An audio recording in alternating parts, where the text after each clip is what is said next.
Hey guys, sorry I'm like way down here on the ground, but I just wanted to find a spot that had good lighting, and I have my dryer going on over there, so I didn't want it to be like really loud and weird. But anyways, welcome back to my channel. I was trying to think of a topic to talk about, which is actually, I don't know, it's sometimes difficult because I don't want to always like just vlog and I want to share just like my thoughts. I prefer just like sit down. So some people like that, some people don't, but I think that it's really important just like hear people out and experiences. And something that's been a common topic lately with just in general is obsession with food and tracking calories, and how, you know, like especially with some of my clients too, like multiple clients will say they don't want to track because they feel like they're obsessing over food too much, and the other half of people, they don't want to track because it's too much work. And then, you know, it's just like this hodgepodge of like thoughts. And so I just want to share my thoughts and what I think about it in my experience. So I've been tracking calories through MyFitnessPal since like, let's see, 2012, I think. 2012, 2013, I believe. So, it might be longer than that. I feel like maybe it's been more like 2011. But when I first started tracking food, my goal, and I want to share my backstory first and then explain how things have evolved over the years and what I'm seeing through my clients and their success rates. But when I first started tracking calories, it was because I was tired of feeling super scrawny, super little, and feeling just like veiny and just like low, like just weird energy. And I wanted to get back on track and feel confident about myself. So I realized is that I need to eat better, and I wanted to gain some weight. And in order to do that, I needed to find out what I was eating. So I started tracking my calories, realized I was significantly under eating. And at that time, it took me almost a year to figure it out. And I got all the way up to like 3,000 calories just to gain weight. So I had started at like about 1,400 calories a day and just slowly increased over the year, and then got to 3,000 calories. That was like 2011. So now, you know, I've competed 3 years, about to start competing next year again, prepping. And over the years, my job has changed. I'm a health coach, online coach, personal trainer in the local area of Austin. And so I kind of dabble in a lot of just training, but some days it's more sit down at home working. A lot of times I'm in the gym running around, going to one gym to the next. So my life is different than when I used to work in retail. So, and also with competing and getting older, you know, metabolism change, your body changes. So now my maintenance calories right now is about 2,200 to 2,400 calories. So notice before I used to do 3,000, now it's 2,200 to 2,400. Since like 2011-ish to now, I have not tracked my calories every single day. There have been periods where like after I compete, I want a little break. So I don't, you know, I don't track my food for 2, 3, 4 months. But what I notice is when I don't track, I'm also seeing that I have lower energy, not only in the gym, because yes, even though my job is fitness, I also enjoy a lot of other things.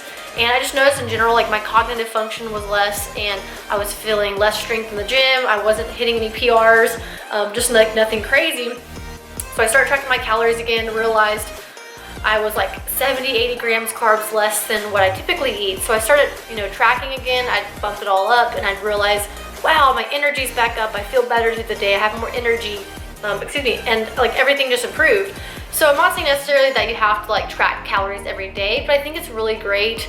And my thought behind everything is like, it's good to track your calories, whether it's most of the day, a couple days a week, or you're like doing the full day, a couple days a week, and just getting an idea of what your calorie intake is. I think it's a good way to visually see what you're doing, and also see if you're at least ballpark in line with where you think you are. Because I feel like some of the new clients that are nervous about logging food, they feel like they're obsessing over it. I also have to tell them, and this isn't a specific client that I'm actually talking about at all, it's just a common trend that I see. So this might apply to other people that, and maybe you that are watching, but I do notice that when people are starting out, it's so important to track calories because you need to know what you're doing in your trends, and not necessarily a way to feel guilty about it, but just to see like what are you doing so that you know what to improve and how to get results, because your goal is to get results, right? So you have to make some type of change and adjust the plan. So even if you're eating really crappy, cuss word, if you're eating really crappy, whether you eat really healthy, it's still good no matter what your foods are to consume. I feel like we put a lot of pressure on ourselves thinking we eat a lot worse than we actually do.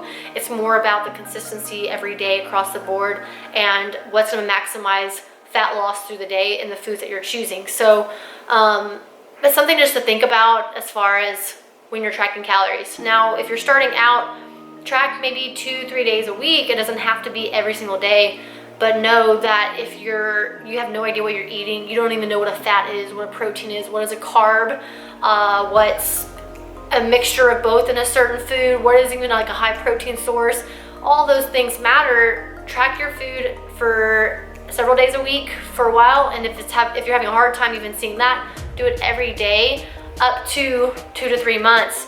See your trends and slowly wean off of it and see how you can sustain the food that you're eating, because you might not realize that maybe you're eating too little and your metabolism is slower, and that's why you're storing fat, because maybe on that weekend you're also eating out and overloading on calories. So you have to think about more of an even disbursement instead of minimizing calories for days and days, slowing your metabolism down, hurting yourself, and then all of a sudden a big fat 5,000 calories, 6,000 calorie day, and your metabolism is slow and your body's having a hard time to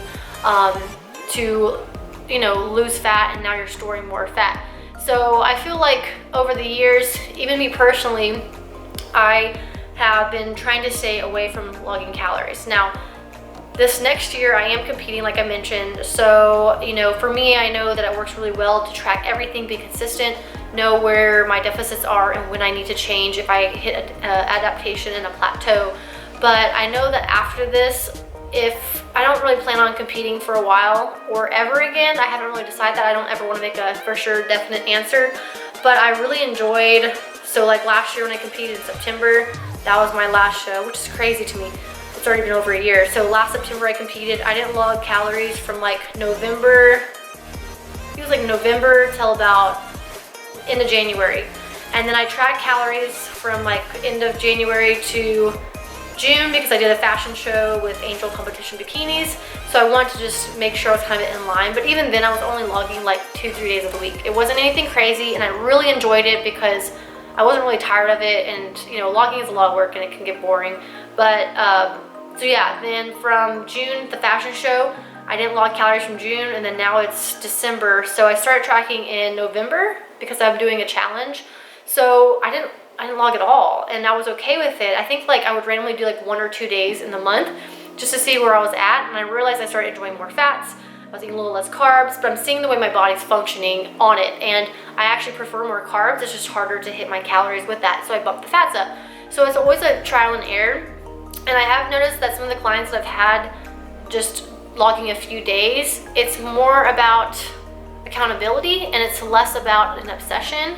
And I think that those that think that they're obsessing over their calories by logging has a wrong mindset about it, because we're always obsessing about food. We love going out to eat with friends and family and talking about food. We are eating and talking about food. We're in between meals talking about food or thinking about food. So we already are in this mindset of food, and I think people are scared. They're obsessing over it when they're logging in an app.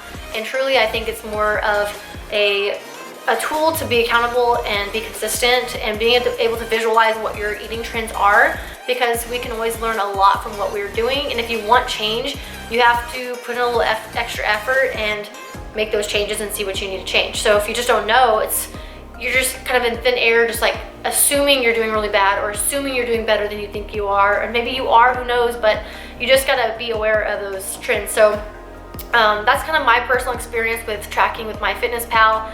And just tracking calories in general. I love the MyFitnessPal app because it does work well as far as, there's a database. When you start tracking more of your foods, you can just quick add. You can copy and paste meals to different days. It's very easy and convenient to use. I have premium, so I can go down to the gram that I want. I think the percentages work okay, and they work great to start off with if you haven't used the app yet.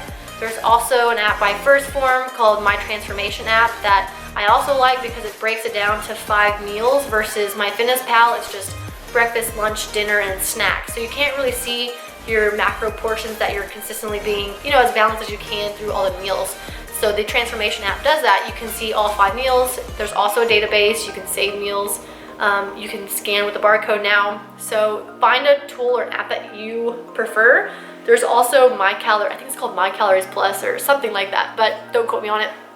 But if you have any questions to start MyFitnessPal, or the My Transformation app. I will link those below. I also am a coach through the Transformation app, so it's a good tool for me to use for clients that are my current clients. That way I can see results in their information, but also those that can't afford coaching and training. There's workouts that are loaded and everything else loaded in there that I can still track and, you know, message if they have premium. So just check those things out, find what's going to work for best for you. But I really highly recommend at least logging several days a week, and even if you have a couple untracked meals in the day, just tracking the other meals to see if you're at least ballpark in your protein goals. You're not over consuming, you know, a fat or carb or something that's, you know, push you over your calorie intake that's going to make you gain weight. Kind of find what works for you. That's the only way I know how.